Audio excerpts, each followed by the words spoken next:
Another Wednesday chat with Kirk on vacation still. It was yours truly, Dave Bear, with Ced and Randy Riggs. We took a lot of questions again from our readers on statesman.com. And Kirk? Who's Kirk?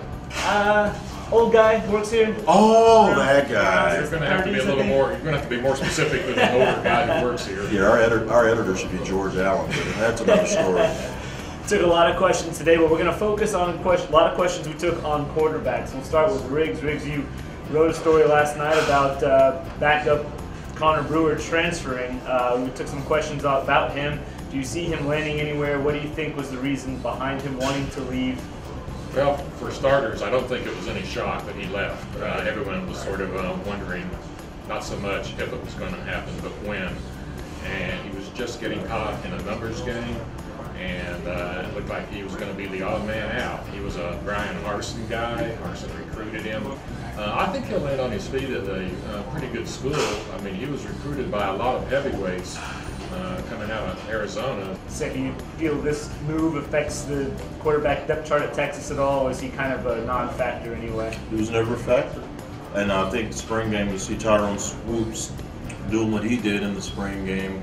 That kind of put the handwriting on the wall. This was a perfect time for him to announce that he was leaving, because now he has a chance to catch on somewhere else and maybe have a chance to play. I don't think he was ever going to play here. Staying with the depth chart at quarterback at Texas, a lot of questions today on who's number 2 behind the obvious starter, David Ash. Is it Case McCoy, or is it the freshman Tyrone Swoops? How do you see this playing out this year? It's Case McCoy. One thing about Mack Brown is he likes experienced quarterbacks as backups. Case McCoy's had his ups and downs in his career, but he has won some games, saved Texas's bacon in Lawrence, Kansas, and ended the A&M rivalry with a big win. So it's going to be Case, but don't be surprised to see Tyrone Swoops get some reps, maybe in the Wildcat formation or in some short yardage packages. I think as the year goes on, he will get more opportunities to show what he can do in money situations. At the start of the year, yeah, for sure, I think it's going to be Case. And because, as Ced said, Case has some skins on the wall. Sticking with the theme of Texas quarterbacks, but kind of switching it up a little bit, Major Applewhite, former quarterback, now current offensive coordinator at Texas. A lot of people see this guy as a potential replacement for Mack Brown when he hangs it up. Do you guys see that? He's obviously got some off-the-field issues that the administration is going to have to deal with.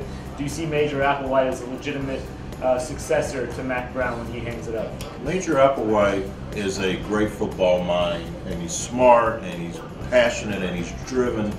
But the off-the-field transgression, I think, may have closed the door on him succeeding Mack Brown. I really think that there are going to be some people that don't want Major Applewhite as the coach because of what happened off the field. I think he's going to have some obstacles. I think he will be a head coach in college football, but I don't think it'll be here at Texas.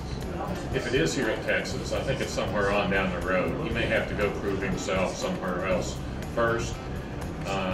People still want to see what he does as a play-calling coordinator.